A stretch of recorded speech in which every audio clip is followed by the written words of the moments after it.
अस्सलाम वालेकुम everyone, this is D three और ये है एक्सरसाइज 9C और हम कर रहे हैं उसका क्वेश्चन नंबर 10। ठीक है, देखें इन्होंने कहा है, ये देखें ये लिखा हुआ है P, Q and R are the 2 points on the level ground with Q due to east of P and R due to south of P। ठीक है, यानी कि एक पॉइंट P है, जैसे लेट सपोज ये मेरा पॉइंट P है। ठीक है, तो Q जो है वो मेरा इसके साउथ की तरफ था, सॉरी ईस्ट की तरफ था, और जो R है वो मेरा साउथ की तरफ था। नॉर्थ हमेशा ऊपर की तरफ होता है। ठीक है, इस तरह से ये हमारा है Q due to east of P and R due to south of P। A vertical mast P T stands at P। Okay, एक और वर्टिकल मास्ट है जो यहाँ खड़ा हुआ है PT पर। ठीक है, ये सीधा है, बिल्कुल स्ट्रेट है। ठीक है, अब ये वर्टिकल स्टैंड है, देखें बेसिकली ये जो है ना, ये इस तरह से ऐसे हवा में यूँ ऊपर की तरफ आएगा। ठीक है, ऐसे खड़ा। ठीक है ना, बिल्कुल। तो मैं इसको फ़िलहाल ऐसे ही बना रहा हूँ, सही है, आपको समझाने के लिए, क्योंकि ये जो चीज़ें ये शेप में है, ज़मीन पर है, और जो ये हमारा वर्टिकल मास्ट है T, ये बिल्कुल ऐसे वर्टिकल खड़ा हुआ है हवा में। ठीक है, ओके। और vertical mast PT stand at P and the angle of elevation of the top of T from Q is 3.5 degree. Okay जी, नो प्रॉब्लम। यहाँ से यहाँ तक जो एंगल है हमारे पास वो 3.5 डिग्री दिया हुआ है, no problem.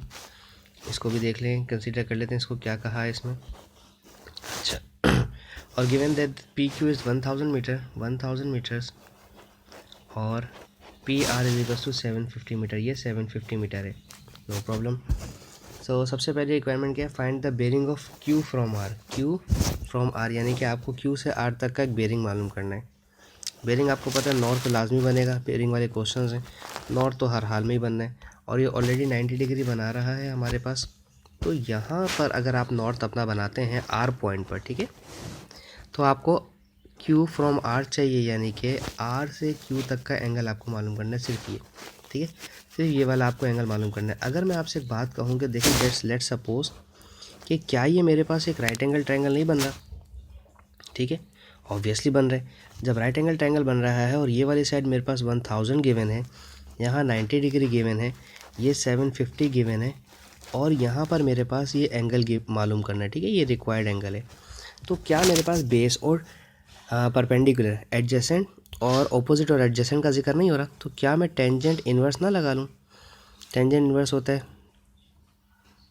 PB to opposite upon adjacent. ठीक है, ठीक है, ये हमारे पास एंगल आ जाएगा, एंगल R। तो टेंजेंट इन्वर्स निकालते हैं कैलकुलेटर में, शिफ्ट टेंजेंट इन्वर्स, और वैल्यूज़ भी लिख दूँ। अच्छा, टेंजेंट इन्वर्स ऑपोजिट वाली जो साइड है वो है 1000, और बेस यानी कि एडजेसेंट जो है, एडजेसेंट वो साइड होती है जहाँ पर दोनों एंगल्स हों। ठीक है, और दोनों एंगल से मुराद ये है कि देखें एक 90 डिग्री का एंगल यहाँ पर अवेलेबल है और एक रिक्वायर्ड एंगल गिवन है, तो यहाँ पर दोनों साइड्स हैं, इस साइड पर दोनों एंगल गिवन है, तो ये 750 मेरा एडजेसेंट यानी कि बेस हो गया। डिवाइड बाय 750 बनाने के बाद ब्रैकेट लाजमी क्लोज कर दीजिएगा, फिर सॉल्व कीजिएगा, वरना आंसर आपका गलत आ रहा होगा। ठीक है, अगर आप ब्रैकेट क्लोज नहीं करेंगे तो आपका 53.13 डिग्री नहीं आएगा आंसर। मैं बता देता हूँ क्या आएगा अगर आप ब्रैकेट क्लोज नहीं करते हैं तो। ओह, आ रहा है, वेरी गुड, दोनों तरफ से आ रहा है, लेकिन ब्रैकेट क्लोज कर दें, बेहतर ये है कि आप ब्रैकेट क्लोज कर दें। ठीक है, अच्छा जी, इसे साइड में कर देते हैं। पहली रिक्वायरमेंट हमारी हो गई। अब सेकंड रिक्वायरमेंट देखते हैं। सेकंड रिक्वायरमेंट कहते हैं द हाइट ऑफ द मास्ट, वो जो वर्टिकल पोल नहीं खड़ा हुआ था उसकी हाइट आपने अब मालूम करनी। ठीक है, तो मैं उसको भी, वो भी 90 डिग्री ही होगा, ऑब्वियसली वर्टिकल खड़ा हुआ है तो 90 डिग्री ही होगा। ठीक है, इसे भी साइड में कर लेते हैं और इसकी मेजरमेंट भी लिख लेते हैं। ये था हमारे पास P एंड ये था 100 या 1000 था। ठीक है, ये था मेरा Q और ये मेरा वर्टिकल मास था T। ठीक है, और यहाँ एंगल गिवन था 3.5 डिग्री, सही है। अब मुझे मालूम क्या करना है, मुझे मालूम करना है द हाइट ऑफ मास्ट, ये सेकंड पार्ट। ठीक है, इसकी बात कर रहा हूँ, हाइट ऑफ मास्ट यानी कि ये मालूम करना है। अगेन ऑपोजिट और एडजेसेंट का जिक्र हो रहा है, तो टेंजेंट लगाएंगे हम, टेंजेंट 3.5, और ऑपोजिट वाली साइड जो है मेरी वो x है, और एडजेसेंट क्यों, क्योंकि यहाँ भी 90 डिग्री है। ठीक है, वर्टिकली खड़ा है तो 90 डिग्री होगा, तो ये यहाँ पर 90 डिग्री और 3.5 है, तो इसे लिया जाएगा एज एन एडजेसेंट।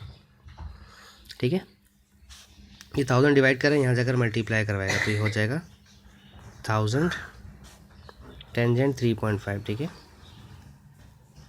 तो आप इसे सॉल्व कर लें, 1000 tangent 3.5 61.6, so this is 61.6 metre आना चाहिए, 61.6 मीटर, ठीक है। अच्छा ये भी हो गया। अब हम इसका देखते हैं थर्ड पार्ट। थर्ड पार्ट कहते थे angle of elevation of T from R. अच्छा टी फ्रॉम आर, अब ये थोड़ा सा चेंज हो गया हमारे पास। टी फ्रॉम आर, आर तो हमारा था ही डिफरेंट। अब यहाँ पर हमारा देखें, थोड़ी सी मैं शेप आपको समझाऊँ। टी मेरा यहाँ पर है, ठीक है, यहाँ पर टी है, यहाँ से आर तक का डिस्टेंस चाहिए मुझे, ठीक है। अब एक और अलग सा ट्रायंगल बनाना पड़ेगा मुझे, ठीक है। समझाता हूँ कैसे। देखें जी, पॉइंट पी है मेरे पास, ठीक है,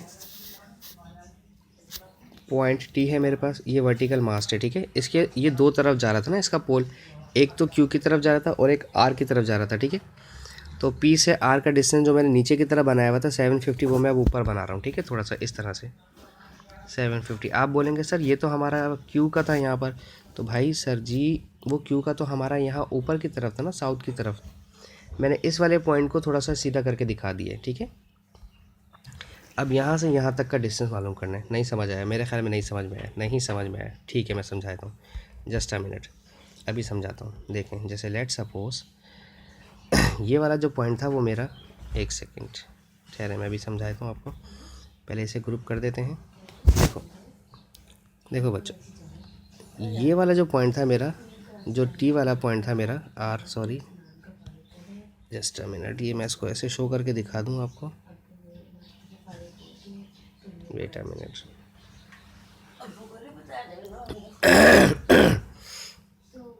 ठीक है, 90 डिग्री वाला है, ये बेसिकली यहाँ पर था, इस तरह से था ये, ठीक है, ये पॉइंट यहाँ पर था।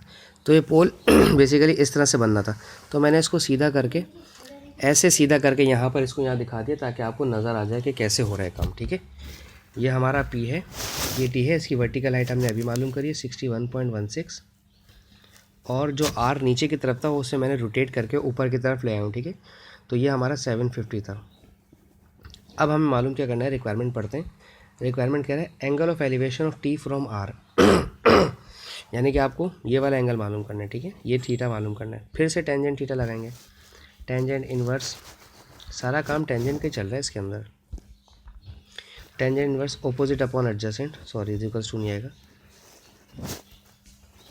Opposite upon adjacent. ऑपोजिट है हमारे पास 61.16 और एडजेसेंट मेरा है 750। 750 क्यों होगा? क्योंकि यहाँ पर 90 डिग्री, ठीक है। तो शिफ्ट टेंजेंट इन्वर्स दबाएंगे, शिफ्ट दबा के टेंजेंट दबाएंगे, इन्वर्स खुद ही आ जाएगा 61.16 750। तो ये आंसर आ रहा है मेरे पास 4.66। एंगल बहुत कम आ रहे हैं इसके, ठीक है, यानी कि 4 अच्छा वो 3.00 भी तो था, पहला वाला भी तो 3.5 था ना, वो भी बहुत कम ही था मेरे पास, तो ये भी कम ही आ रहा है। बेसिकली प्रॉब्लम ये है कि जो मास्ट है ये साइज वो 650 और 1000 मीटर के हैं, और ये जो मास्ट है बहुत छोटा सा है, ठीक है ना। देखें यहाँ पर जो हमारे पास डिस्टेंस है, देखें 750 मीटर है, ये 1000 मीटर है, और ये मास्ट उसके नतीजे में बहुत छोटा है, इसलिए एंगल ऑफ एलिवेशन बहुत कम आ रहे हैं। तो बस इसमें यही था, होपफुली आपको समझ आया हो। Thank you so much for watching my channel. अल्लाह हाफिज़।